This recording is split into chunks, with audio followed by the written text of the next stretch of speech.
In our house, my older brother Ethan was never just a child. He was the center of gravity.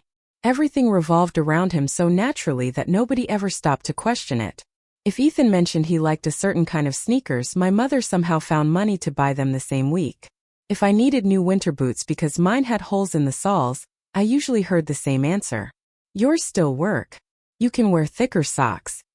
When Ethan got sick, my father would leave work early and drive across town looking for the exact medicine he liked. If I was sick, my mother would leave a bottle of cold medicine on the kitchen counter and remind me not to miss school unless I was actually dying. It never looked abusive from the outside. That's the dangerous part. People think bad families always look dramatic. Screaming, violence, broken furniture, cruel words. Sometimes neglect is quieter than that. Sometimes it simply looks like one child maturing more than the other for so long that eventually everybody stops noticing. Including you. My name is Olivia Carter. I'm 24 now. But for most of my childhood, I genuinely believed I was the problem. Not consciously. Nobody ever sat me down and said we love Ethan more. It was subtler than that. Thousands of tiny moments slowly teaching me where I ranked. I remember my 12th birthday vividly. My mother forgot. Not entirely. She remembered around 8 in the evening.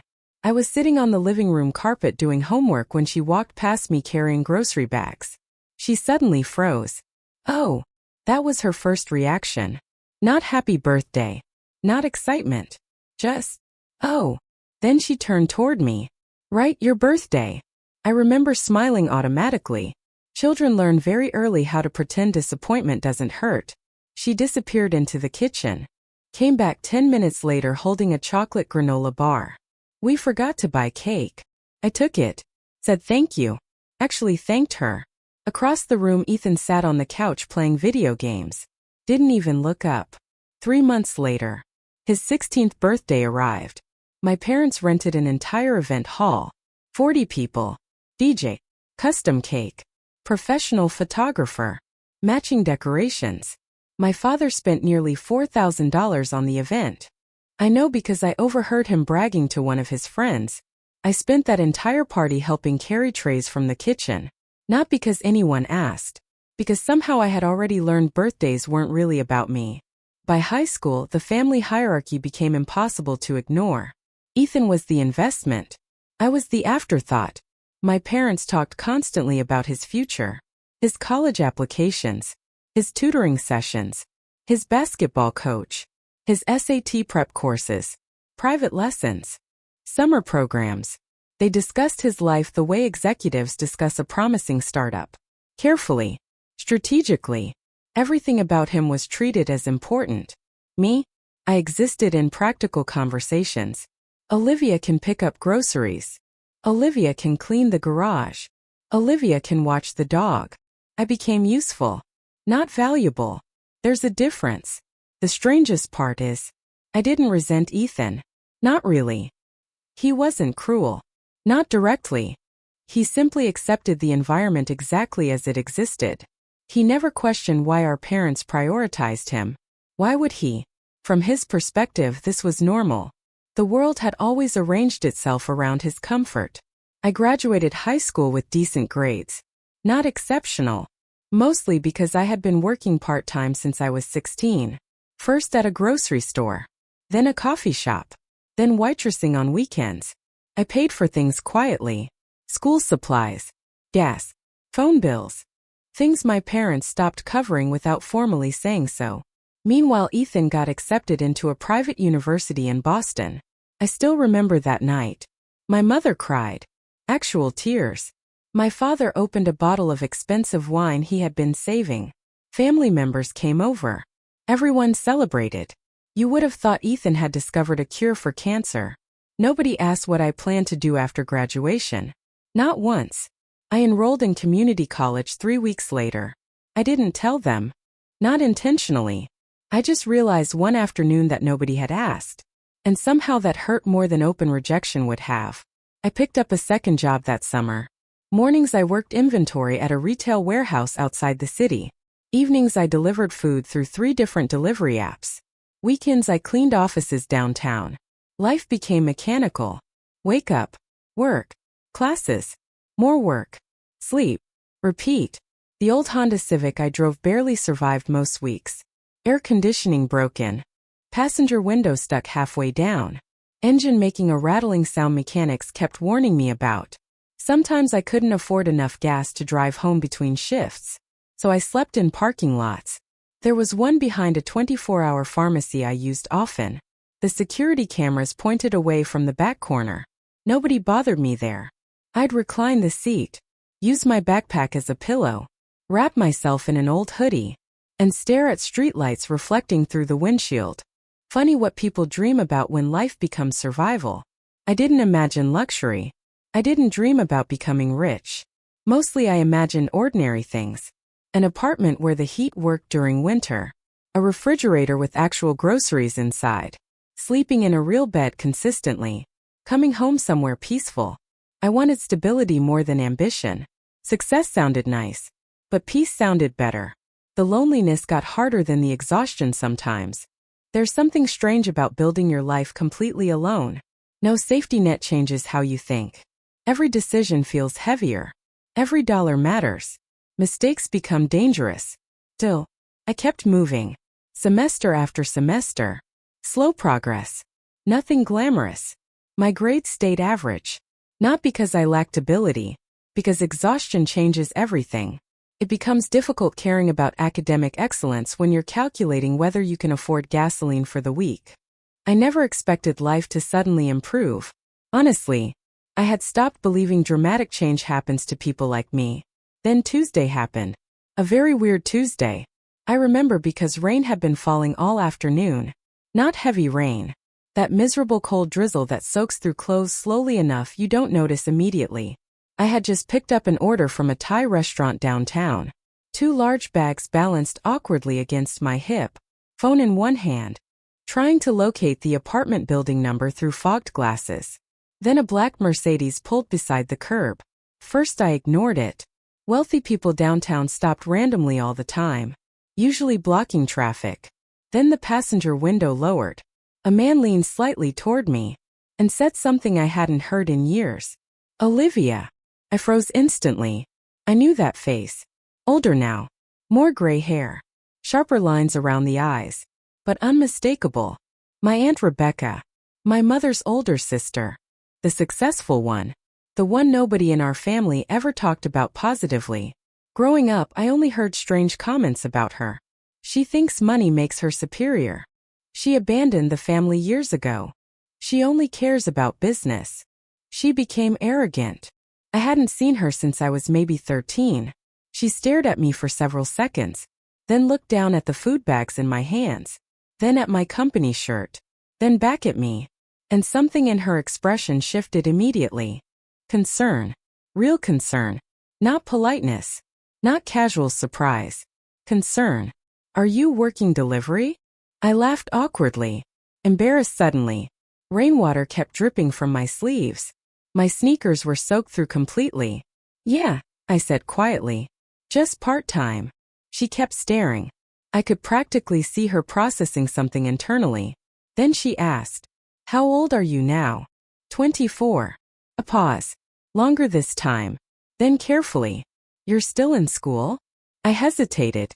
Community college. She narrowed her eyes. Something about that reaction confused me. Then she asked the question that changed everything. Wait. Her voice lowered slightly. You're supporting yourself? I shifted awkwardly. Didn't answer immediately. But silence apparently told her enough. She leaned back against the seat, exhaled slowly, and suddenly looked angry. Not angry at me. Something else. Something bigger. After maybe 10 seconds, she reached into her purse and pulled out a thick cream-colored business card. Heavy paper. Expensive. The kind people don't casually carry unless they own very expensive offices. She handed it to me. Rebecca Hayes. Founder and CEO. Hayes Global Logistics. I stared. She watched me carefully. Then said quietly, I want you in my office tomorrow morning. I blinked. Completely confused. What? 10 a.m. She pointed at the card. Don't argue. I stared at her. Rain dripping off my hair now. Heart beating strangely fast. Why? For the first time. She smiled slightly, but there was sadness behind it. And then she said words I still remember perfectly. Because I think I just discovered your parents have been lying to this family for years. And before I could say another word, the window rolled up. The Mercedes pulled away, leaving me standing there in the rain, holding 2 bags of pad thai and a business card that suddenly felt heavier than anything I'd held in years.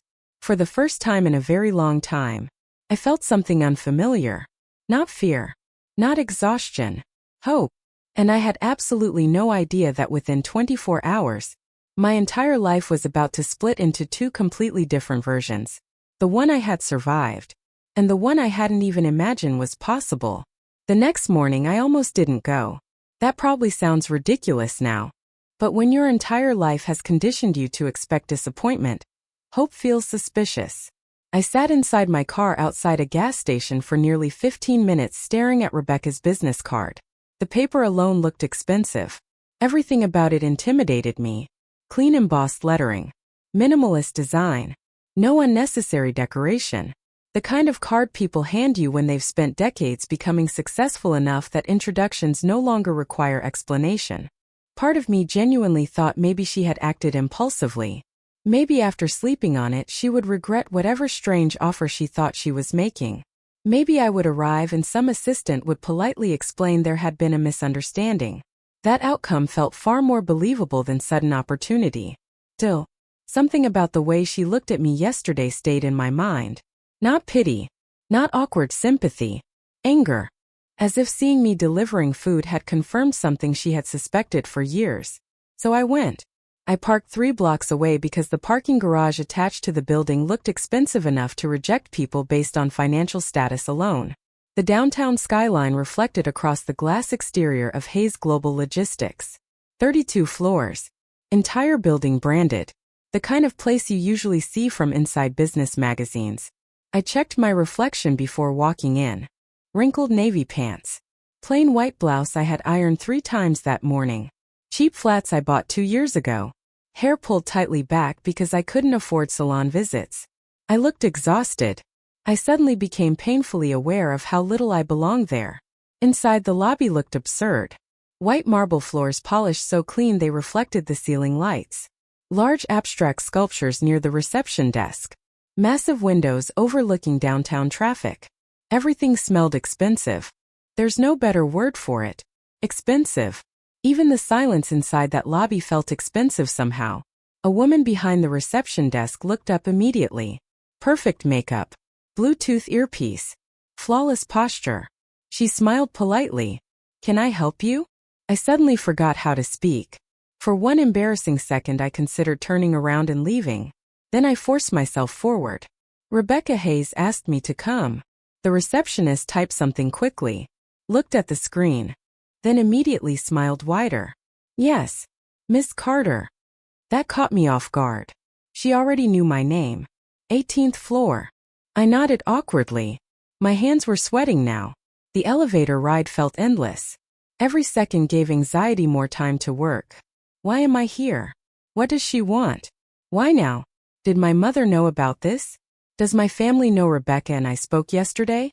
By the time the elevator doors opened, my pulse felt completely unmanageable. A private assistant met me immediately. No waiting room. No paperwork. No delays. She guided me through a wide hallway lined with glass offices overlooking the city. Everyone walking past looked terrifyingly competent. Tailored suits. Confident posture. Purposeful movement. The kind of people who looked like they belonged in rooms where million-dollar decisions happen daily. I felt painfully out of place. Then the assistant opened double doors. And I saw Rebecca standing beside floor-to-ceiling windows overlooking the entire city. She turned immediately when I entered. No phone. No laptop. No assistant hovering nearby. Just her. She smiled warmly. Completely different from yesterday. Olivia. Something about hearing my name spoken normally caught me off guard. Not rushed. Not absent-mindedly. Actually acknowledged. "Sit down." I obeyed automatically. The leather chair felt softer than my mattress at home. Rebecca poured coffee herself. No assistant handling it. That surprised me. She placed a mug in front of me and sat across the desk, then stared quietly for several seconds, studying me. Not uncomfortable, just observant. Finally she spoke. I spoke with your mother 3 months ago. I frowned immediately. What? She noticed my expression and sighed. She told me you were finishing your final year at university. I stared at her, confused. Rebecca kept talking. She said your father was helping pay tuition. Another pause. Then quietly, she said everything was going very well for you. I felt something twist sharply in my stomach. Of course they lied. Not because they cared about me, because appearances mattered. My mother had spent years pretending our family was perfect in front of relatives. Rebecca watched my reaction carefully, then asked softly, "Tell me what your life actually looks like." I don't know why that question broke something inside me. Maybe because nobody had ever asked before. Not sincerely. People ask surface questions constantly. How's work? How's school? How are things? But they usually don't want real answers. This felt different. So I told her. Everything. Community college. 3 jobs. Sleeping in my car. Bills. Tuition. How I'd been financially independent since 18. How Ethan's private university tuition somehow mattered more than me paying rent. The forgotten birthdays. The constant favoritism. The quiet neglect. I expected embarrassment while talking. Instead, the longer I spoke, the calmer I became. Because for the first time in years, somebody was listening without interrupting. When I finished, Rebecca looked furious. Actual fury. Her jaw tightened visibly. She stood and walked toward the windows. Stayed there silently for maybe 30 seconds, then turned back toward me, and said something I genuinely wasn't prepared for. I know exactly what your childhood felt like. I blinked. She crossed her arms. When your mother and I were younger. Her voice hardened slightly. Our father favored your mother exactly the same way. That surprised me. Nobody ever talked about family history. Rebecca noticed. Your grandfather paid for your mother's college. She smiled bitterly. I worked nights cleaning hotels. I stared at her. She continued. When I started my first business. A quiet laugh escaped her. He told me women in our family weren't meant for leadership. Something about her expression changed then. Pain. Old pain. The kind people carry for decades. I promised myself something back then. She walked slowly back toward the desk, then sat down, and looked directly at me. If I ever saw history repeating itself. Pause. Long pause. I would do the opposite of what our family did to me. My throat tightened. I suddenly understood why she reacted so strongly yesterday. She wasn't simply seeing me. She was seeing herself 25 years ago. Rebecca reached for a folder beside her laptop, opened it, turned it toward me. I looked down. Internship placement. Operations department. Hayes Global Logistics. Paid summer position. Full training program. Competitive salary. I stared silently, certain I misunderstood something. She noticed. It starts small. She said calmly. Data entry. Vendor management. Research support. I kept staring, still not processing reality. She leaned back slightly. Work hard. Her tone shifted. More serious now. And bigger opportunities follow. My mouth finally worked again. Why me? I asked quietly. Rebecca gave me a look I'll probably remember forever. Not pity. Respect. You survived a situation most people would have surrendered to years ago. I said nothing. She kept going. 3 jobs. School. Financial independence. No support system. Then she smiled faintly. That tells me more about your character than any resume ever could. My chest felt strangely tight. Nobody had ever framed my struggles like that before. My family always treated survival as expectation, not accomplishment. Rebecca continued. I'm not offering charity, Olivia. She tapped the folder. I'm offering opportunity. Something about those words hit me harder than expected. Not charity. Opportunity. The distinction mattered. Deeply. Because for the first time, someone wasn't helping me because they felt sorry for me. Someone genuinely believed I had potential. I stared down at the paperwork. The salary alone exceeded what I usually earn juggling multiple jobs. I looked back up slowly. What if I fail? Rebecca laughed softly. Not mocking. Warm. Everybody fails. She leaned forward slightly. The question is whether you learn fast. I smiled involuntarily. Small. Uncertain. But real. And before fear had time to interfere, I said the words that changed everything. I'll do it. Rebecca grinned immediately. Good. Then pointed at my shirt. And for the first time in the entire conversation, her expression became playful. First lesson. I frowned. She smirked. We're retiring the delivery uniform. I laughed. Actual laughter. Genuine. I hadn't heard that sound from myself in months. Maybe longer. As I stood to leave, Rebecca stopped me. Her voice suddenly serious again. One more thing. I turned around. She folded her hands and asked quietly, Does your family know how bad things really are? I hesitated, then shook my head. No. She stared for a moment, then nodded slowly. Interesting. Keep it that way for now. I frowned. What do you mean? Rebecca looked strangely cold suddenly. The kind of cold successful people develop when preparing for confrontation. Then she said, I think your parents and I need to have a very uncomfortable conversation. My pulse jumped. Something in her tone made me realize this wasn't over. Not even close. I nodded slowly, then walked toward the elevator holding the folder tightly against my chest. Outside the building, I stopped near the fountain in front of the entrance. Cars moved steadily through downtown traffic. People hurried past holding coffee cups and briefcases. Ordinary city noise. Ordinary morning. But everything felt different somehow. For years, I had become invisible even to myself. Working. Surviving. Existing quietly. And now suddenly, someone had looked directly at me and seen value. Not future potential. Not obligation. Value. I caught my reflection in the building glass. Tired eyes. Cheap clothes. Hair falling slightly loose. Still looking exactly like the woman who slept inside her car 2 nights ago. But something fundamental had shifted. For the first time in my entire life, I didn't feel forgotten. And I had absolutely no idea that within weeks, the same family who spent years ignoring me would suddenly remember I existed. The first few weeks at Hayes Global Logistics felt unreal. Not because the work was difficult. Actually, the work itself came naturally. It was everything surrounding the work that confused me. People listen when I spoke. That alone took time to process. On my 3rd day, I sat in a strategy meeting with 6 department managers discussing supplier delays affecting several international shipments.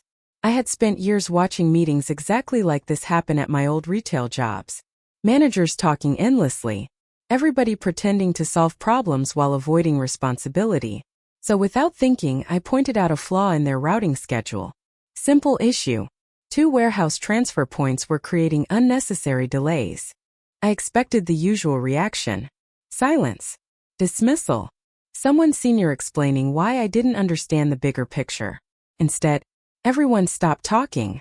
A man named David, head of logistics operations, turned toward me, then looked at the schedule, then back at me, and simply said, She's right. That moment stayed with me all day. Not because I was proud, because my brain literally didn't know how to react. I kept waiting for someone to undermine me afterward. Nobody did. That afternoon Rebecca called me into her office. I assumed I had made some mistake. The old reflex again. Authority usually meant correction. Instead she pointed at a chair. Sit. I sat. She folded her arms. David says you identified a structural inefficiency faster than 2 senior managers. I immediately became nervous. Was I supposed to stay quiet? Rebecca stared at me, then burst out laughing. Actual laughter. The kind adults rarely allow themselves during work. No, Olivia. She shook her head, then smiled. That's exactly why I hired you. I remember sitting there feeling embarrassed by how relieved I suddenly felt. Because somewhere deep inside, I still expected punishment for competence. Years of being invisible had trained me well. Rebecca noticed immediately. She always noticed things. You apologized too much. I blinked. What? You ask permission before finishing sentences. I stayed silent. She continued. You explain yourself even when nobody challenged you. That one hurt a little. Because the second she said it, I realized she was right. She leaned forward slightly. Your family trained you to minimize yourself. My throat tightened. Not because she was wrong. Because hearing someone say it out loud made it impossible to ignore. She sat back again. More relaxed now. Then changed the subject entirely. How much debt do you have? That question caught me off guard. I hesitated. Student loans. Credit cards. Car repairs I hadn't fully paid off. Rent balance. About $14,000 total. I told her everything. She listened quietly. Then nodded. We'll fix that. I frowned immediately. No. Rebecca raised one eyebrow. I shook my head quickly. I'm not taking money. She smiled faintly. Interesting. I crossed my arms instinctively. I said I don't want charity. Her smile widened slightly. Good. I stared. She pointed toward me. That answer tells me I made the correct decision. I exhaled slowly, still confused. Then she said, I wasn't offering charity. Pause. We're accelerating your promotion track. I stared blankly. She opened a folder. Internal Leadership Development Program. Advanced Management Training. Salary increase effective immediately. I genuinely thought I was hallucinating. 3 weeks ago I had been sleeping in my car behind a pharmacy. Now I was sitting inside a private executive office discussing leadership development. Life shouldn't move this fast. It felt unnatural. Rebecca noticed my expression. Then quietly said, some people spend years proving themselves. She tapped the desk lightly. You already did. Something about hearing those words nearly broke me emotionally. Because suddenly, every exhausting night, every double shift, every lonely parking lot, every time I thought survival meant failure, it all looked different. I hadn't been failing. I had been enduring. And apparently somebody finally recognized the difference. About 6 weeks later, my mother called. That alone was strange. We usually spoke once every 2 or 3 weeks. Brief conversations. Surface-level questions. Mostly obligation. I answered while reviewing shipment data. Hi. Silence. Strange silence. Then her voice. Nervous. I had never heard my mother sound nervous around me before. Olivia. Pause. Why didn't you tell us? I frowned. Tell you what? Another silence. Longer now. Then, Rebecca called. My stomach tightened immediately. Of course, Rebecca had finally done it. I leaned back slowly in my office chair. Through the glass wall I could see downtown traffic moving below. Everything suddenly felt very still. My mother spoke again. Faster this time. Defensive. She said some very strange things. I said nothing. She kept going. She accused us of hiding information. Another pause. Then, she said you've been financially independent for years. I stared quietly at my monitor. Interesting. No concern in her voice. No apology. No shock. Only discomfort. Because someone had exposed the family narrative. I answered calmly. That's true. Silence again. Then suddenly her tone shifted. Sharper now. Why would you tell her family business? I actually laughed. Couldn't help it. Family business. Interesting phrase. 24 years of neglect reduced to private family business. My mother immediately sounded irritated. This wasn't necessary, Olivia. I looked around my office slowly. The city skyline reflected against the windows behind me. My name sat engraved on a polished metal plate near the door. Olivia Carter. Operations Development Associate. Still surreal. Then quietly, I asked her something I had wanted to ask for years. Did you know I was sleeping in my car sometimes? Complete silence. Not shocked silence. Not confused silence. Calculating silence. And immediately, I had my answer. She knew. Or at minimum, suspected. My chest tightened strangely. Because for years I told myself maybe they simply didn't notice. Maybe life distracted them. Maybe Ethan required more support. But now, I understood. They noticed. They just accepted it. My mother finally spoke. Her voice softer now. Manipulative softness. Familiar softness. You never asked us for help. There it was. That sentence. I closed my eyes briefly. Amazing how quickly people rewrite history when exposed. I answered quietly. I stopped asking when I realized the answer was always Ethan. That landed harder than I expected. Because suddenly, my mother sounded offended. Offended. Somehow I had become the aggressor. That's unfair. I almost laughed again. Unfair. The irony felt absurd. Before I could answer, another voice suddenly appeared. Male voice. Ethan. He had been listening. Of course. Liv, seriously. Casual tone. Annoyingly casual. Like we were discussing weather. Mom's been upset all day. My fingers tightened around the phone. He continued. Rebecca completely overreacted. Overreacted. Interesting. So now truth itself was overreaction. I stayed silent. Ethan kept talking. Same comfortable confidence I remembered from childhood. The confidence people develop when life has always protected them. Then he said something that immediately changed everything. Anyway. Pause. Slightly awkward. I actually wanted to ask you something. There it was. I felt it instantly. The real reason for the call. My stomach sank before he finished speaking. I'm launching a startup with a friend. Of course. I stared through the office glass, watching employees move through the hallway. My chest suddenly felt cold. He kept talking. Excited now. Comfortable. Familiar. Mom said you're working for Rebecca now. There it was. The shift. The family had discovered I suddenly had value. Not emotional value. Financial value. Social value. Access. He continued. Do you think maybe you could introduce me? Silence. I said nothing. He mistook silence for consideration. Big mistake. He kept going. I mean, obviously Aunt Rebecca trusts you. I stopped listening halfway through the sentence. Because suddenly childhood memories started replaying rapidly. My forgotten birthday. Sleeping in parking lots. Ethan's expensive tuition. 3 jobs. My mother lying to relatives. Years of silence. Now, suddenly I mattered. Because I had proximity to opportunity. Not because they missed me. Because I had become useful. Exactly the way I had always been useful. Only now the currency changed. I spoke quietly. Very quietly. No. Ethan stopped instantly. Silence. Then. What? I repeated it. Same calm voice. No. My mother suddenly jumped back into the conversation. Panic obvious now. Olivia, don't be dramatic. Dramatic. Amazing word. People love calling boundaries dramatic when boundaries inconvenience them. I stood up slowly from my chair. Walked toward the window.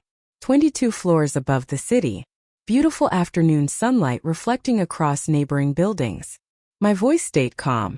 But internally, something permanent had shifted. I realized this conversation wasn't upsetting me.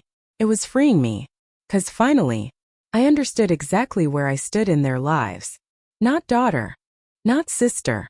Opportunity. Resource. Access point. And for the first time in my entire life, I was about to stop allowing it. For several seconds nobody said anything. I stood by the window with the phone pressed against my ear, staring down at the city below me while sunlight bounced off the surrounding glass towers. It was strange.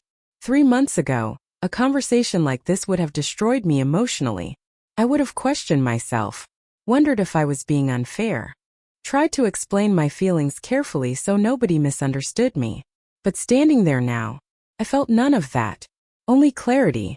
My brother finally broke the silence first. His voice had changed. Gone was the casual confidence from 30 seconds earlier.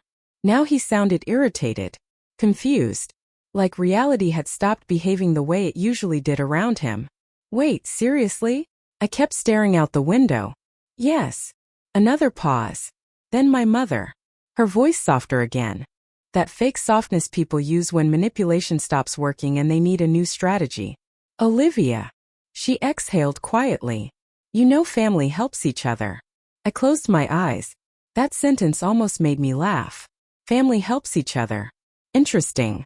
Because apparently that philosophy had a very selective activation schedule. I answered calmly. Since when? She immediately became defensive. What is that supposed to mean? I turned slowly away from the glass.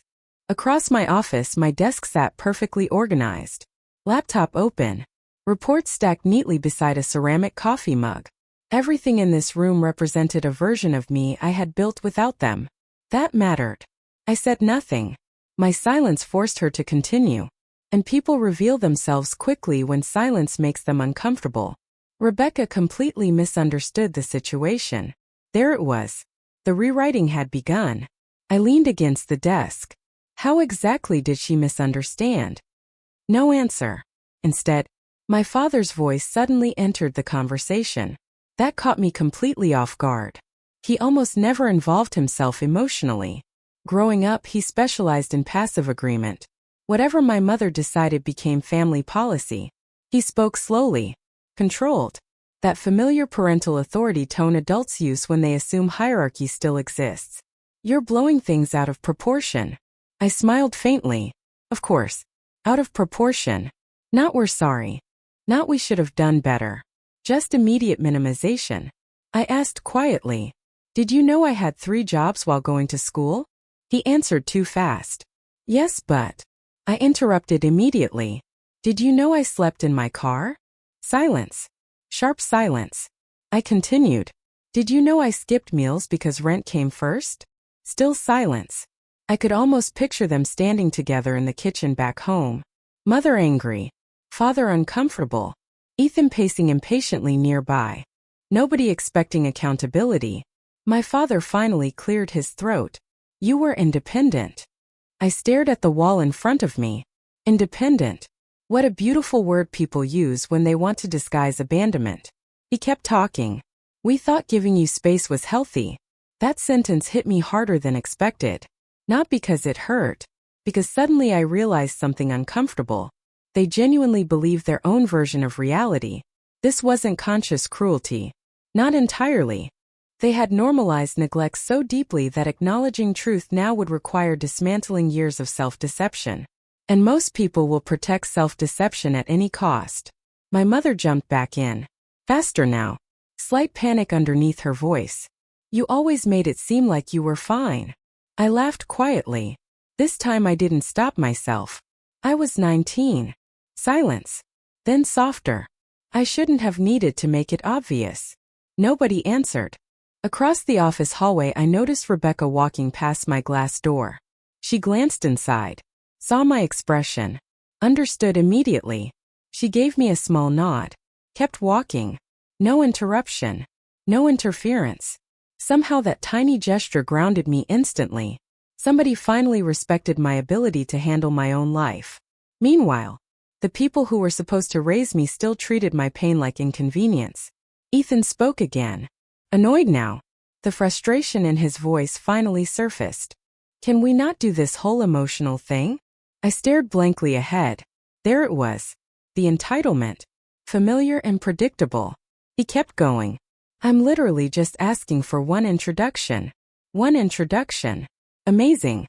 24 years reduced to transactional opportunity.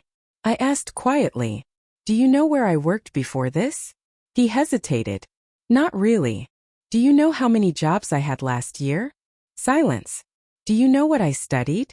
Silence again. Then I asked the question I already knew the answer to. Do you know my birthday? Long silence. Longer than before. I felt something inside me settle permanently. Not anger. Finality. Ethan finally muttered. That's not fair. Interesting.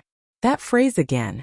Everyone suddenly loved fairness once fairness stopped benefiting them. I spoke slowly, deliberately.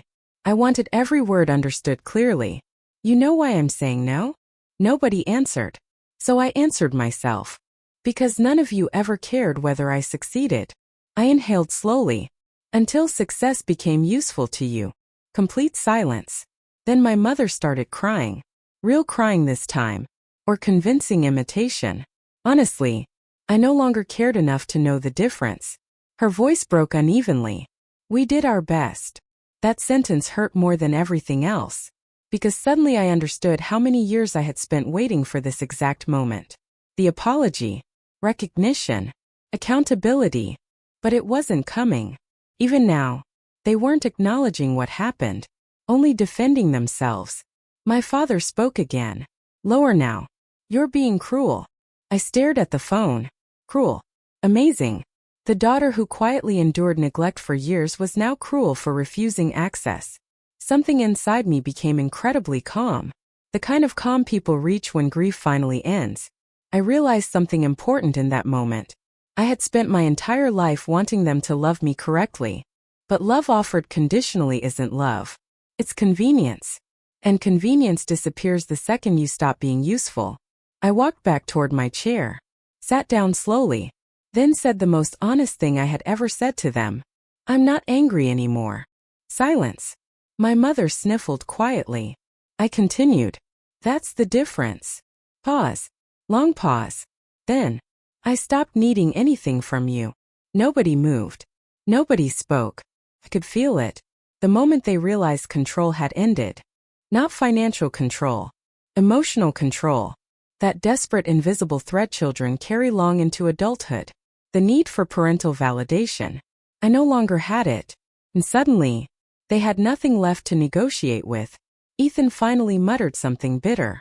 I barely heard it. Didn't matter. My mother whispered. So what happens now? I looked around my office. Sunlight touching the floor near the desk. Quiet air conditioning humming softly. My name printed across the glass beside the door. Olivia Carter. Something about seeing my own name there made me smile. Not pride. Recognition. I built this. Not them. Me. Alone. I answered softly. Now. I paused, choosing words carefully. I think we stopped pretending we were ever the kind of family you keep describing. Complete silence. Then I ended the call. Immediately. No goodbye. No explanation. Just silence. Final silence. That night I drove home slower than usual. City lights blurred softly against the windshield. Traffic moved steadily beneath the evening skyline. My apartment was still small. Still cheap. Still temporary. But I noticed something strange while unlocking the door. My chest felt lighter. For years, I thought freedom meant money, career success, stability, comfort. But standing there in that tiny apartment, I understood freedom differently. Freedom isn't financial. Not entirely. Freedom is emotional independence. It's reaching the point where the people who failed you no longer define how you see yourself. I set my keys on the kitchen counter, sat quietly in darkness for several minutes, thinking, not about my family. Surprisingly, I wasn't thinking about them at all. I was thinking about 18-year-old me, working double shifts, exhausted, sleeping inside parking lots, believing life had already decided my worth. I wish I could go back and tell that version of myself one simple truth. The people who ignore your value are not the people who determine it. Sometimes you grow up surrounded by people too limited to recognize what you carry. Their blindness isn't your identity. It never was. Rebecca taught me something important. Family isn't always the people who raise you. Sometimes family is simply the first person who sees you clearly when nobody else ever tried. A few months later, I officially entered management training. Salary doubled again. Debt disappeared completely. I moved into a better apartment overlooking the river. Bought my first new car. Not expensive. Nothing dramatic. But mine. Fully mine. No survival attached. My parents tried calling occasionally after that. I stopped answering. Not because I hated them. Hate requires emotional energy. And I had spent enough energy already. Eventually the calls stopped. Life moved forward quietly. Better quietly. Sometimes people ask whether I regret cutting contact. I always give the same answer. No. Because distance didn't destroy the relationship. Distance simply revealed there was never a real relationship there to begin with. And maybe the hardest lesson adulthood teaches is this. Some people only love the version of you that stays small enough to serve their expectations. The moment you outgrow that role, they call you selfish, difficult, ungrateful, cruel. But protecting your peace is not cruelty. Walking away from people who only value your usefulness is not betrayal. And finally, understanding your own worth might be the most important freedom a person ever learns. Because sometimes the strongest thing you can do isn't proving yourself to people who doubted you. Sometimes, the strongest thing you can do is simply deciding their opinion never mattered in the first place.